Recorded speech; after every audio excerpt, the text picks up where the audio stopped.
Our first interview for our series, celebrating the Great Alan Kulwicki, is Dennis Lampman. Dennis was a friend, fellow racer, and crew member for one of Alan's ASA races. Listen as he shares some stories that have never been told.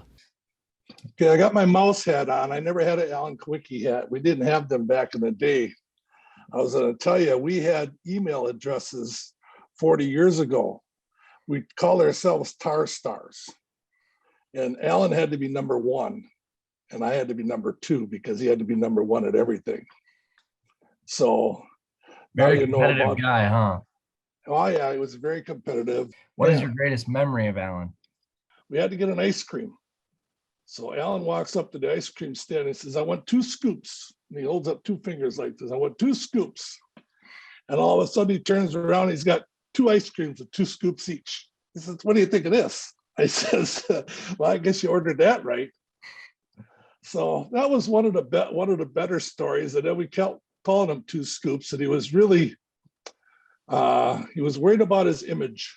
The other one was when we all got driver suits, and he was kicking dirt on my driver suit as we were walking down to the pay window and teasing me and kicking. I said, stop, don't do that no more. Cut it out. He just kept on laughing and do it. So I made a step towards him when we got down to the pay window, and there was a building down there.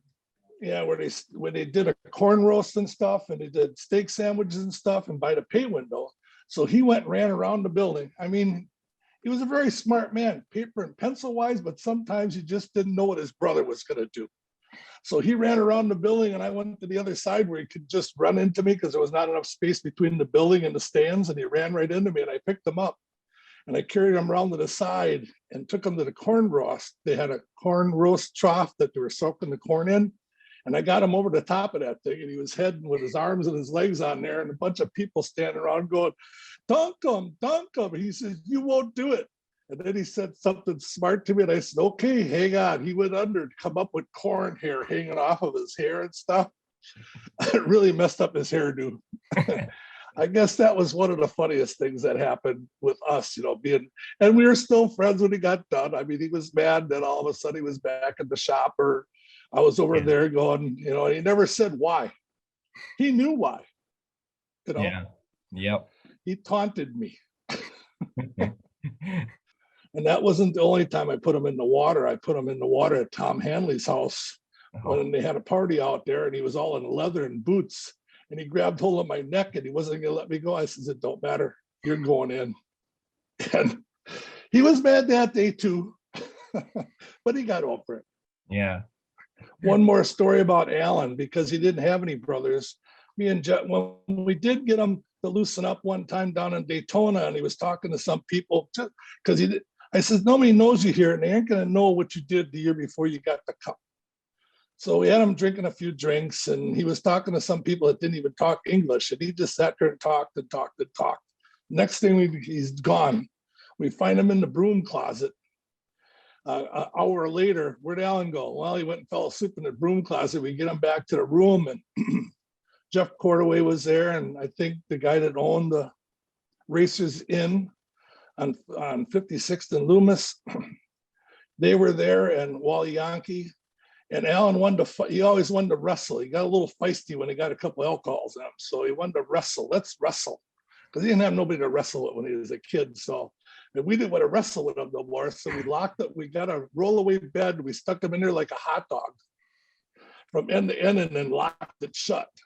And he's out there. We never had cameras then either. So he's out there going, come on, guys, let me go. I'll behave. Come on. So we left him there for about 15 minutes. So now you got the stories that nobody's heard before. Yeah. That ice cream story is good too. I like that. Oh, one. Yeah. Yeah, he was not happy about that one. He said, you better not say nothing.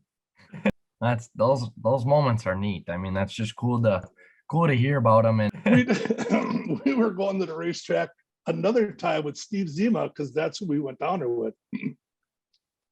And the car line, they're back in the day, it would back up way past A1A, and then as you're going out to the racetrack.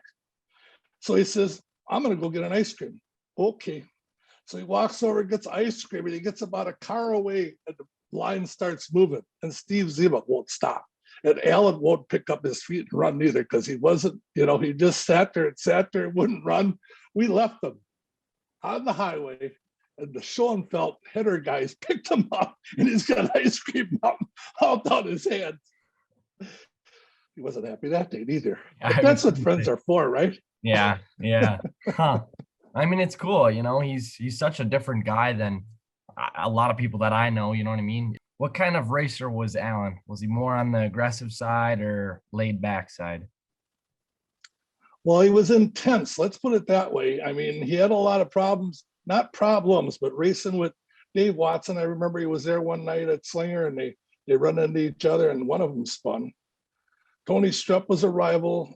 Al Schill was his rival, but he never drove over him. He always, the lane they were in, he'd go to the outside. Kakana too. I mean, everybody dropped to the bottom.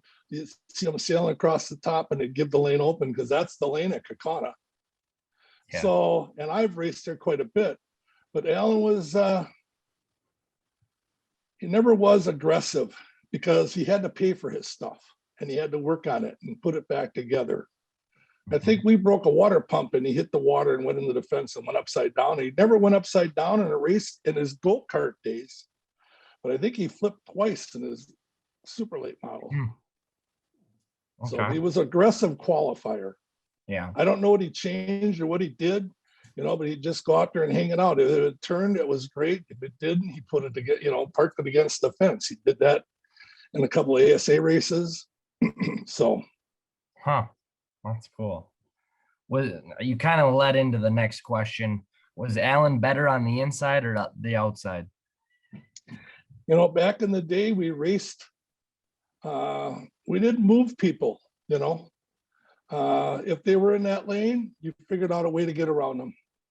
So either you made them nervous enough or whoever nervous enough to move up, but you never moved. I don't remember him ever moving anybody. It was like Dick Trickle. Dick Trickle told me one time I let him have the bottom. He says, "You never let me have the bottom." That doesn't say you don't give room on the outside because everybody's going so fast now that it's inches. And before that, them guys were probably a couple of tenths faster than everybody else of what they had for their car. Tony Strupp, grew up there.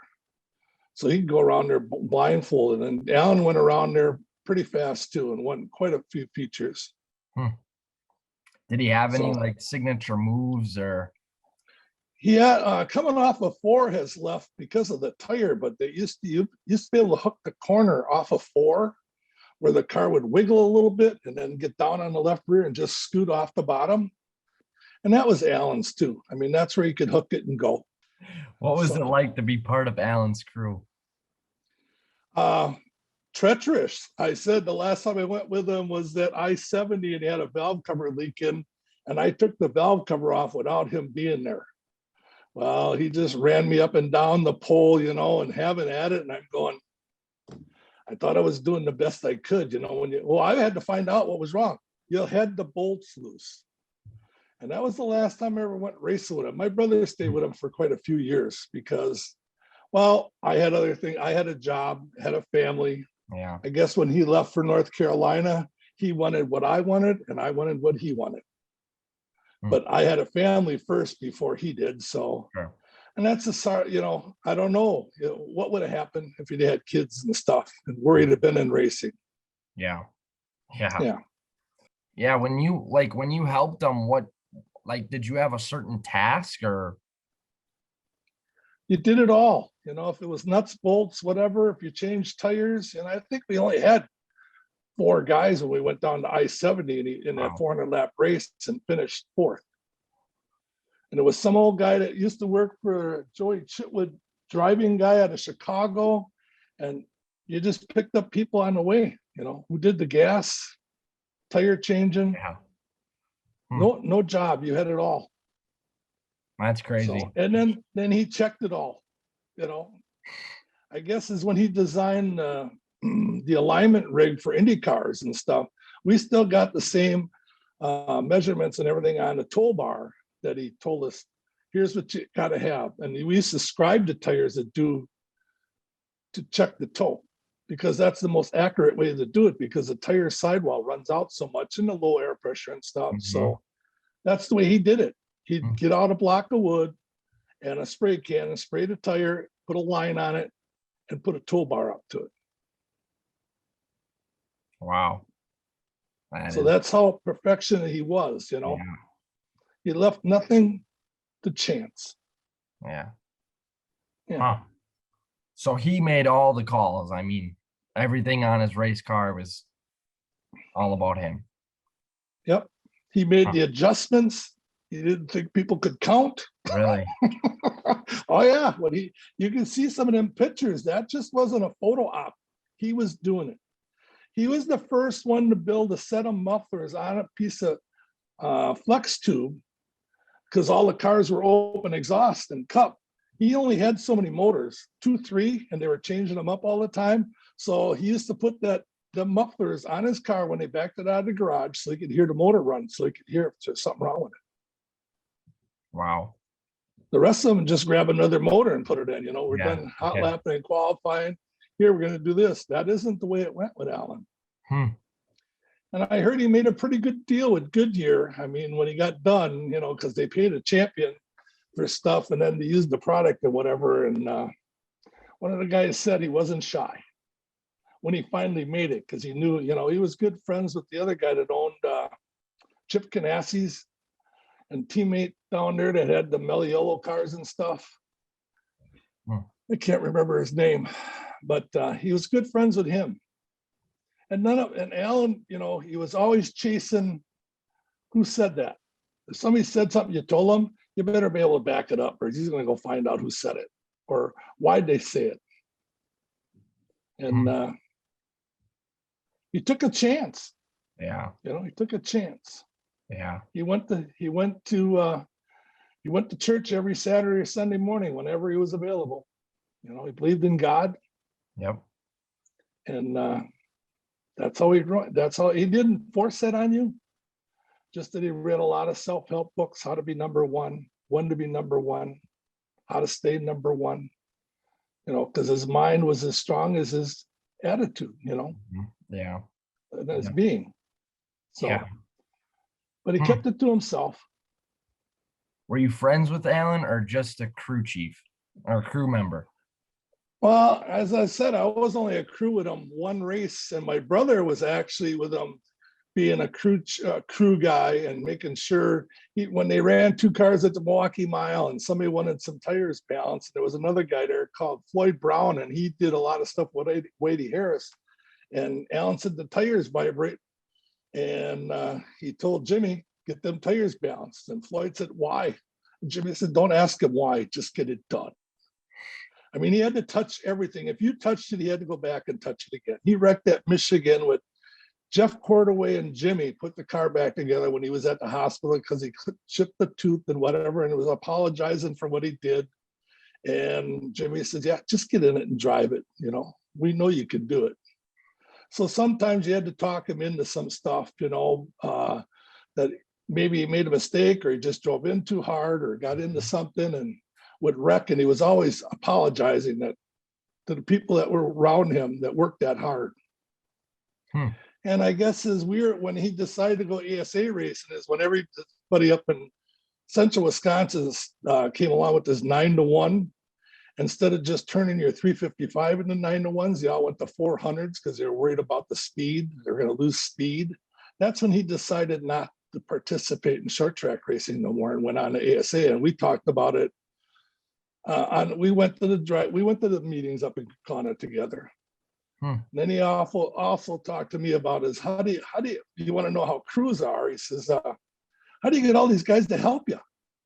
I says, well, I put a cooler in the truck and it's got a couple of cases of beer in it and it's got a couple of half gallons underneath the bunk and enough soda and water, and they can have a drink. And I didn't pay for none of my crew neither.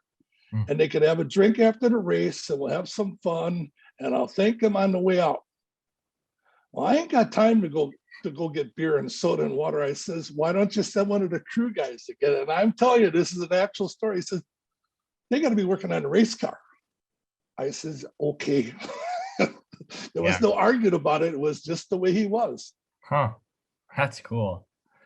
If Alan were here today, what do you think his role would be in the racing world? I don't know. The last time we talked to him about stuff, he was in buy a bar down in North Carolina and sell sausages, because he missed sausages when he moved down there. A lot of people that came from the north didn't particularly care for the food that was down there most of the time, that early, because there was nothing there. I think they called it, there was a bar down there that he thought he wanted to buy and serve sausages. So I don't know what his role would be in racing. He never talked about a team car. I was sort of surprised when he passed and he put Hensley in the car. I don't know what he would do. Don't Yeah. really know. Okay. What do you miss most about Alan? I guess we got to do a lot of things together, riding down the racetracks or down to Daytona and coming back. Just being a friend. I went down there one time and ran in that 200 lapper down in Charlotte at the 601 racetrack, I think it was, and finished fourth. And he was out tire testing at Atlanta. We got back. We had trouble with our truck, got back, and he seen us in the gas station. Why didn't you call? Well, you were gone anyway. He didn't, he made it. I don't know how big he was ever going to make it. I know he was going to win more than one championship because when he showed up, them guys were in inches and quarters and he was in thousands. And that's what made the difference in his car, because he was, as my brother said, he was a perfectionist. Yeah. That he made sure he knew they were giving up so much. And all he did was start bump steering stuff into thousands instead of quarter inches. And that's where he made everybody spend a lot of money. Not a lot of money because he didn't have a big crew. Dennis Frings was around there, that he ran one of his cars. And I don't know how much he helped because we had a family at home and we had our own deal going. So we didn't get to spend a lot of time with him then. But when he came back and raced at the Nationals and stuff, he wanted to go out and have some fun. And I couldn't because I had a job. So he always made sure he said hello to my kids. And we missed him. Yeah. We miss him. That's cool. I mean, those stories are, something you'll never hear. So, I mean, that's neat to hear and look back at.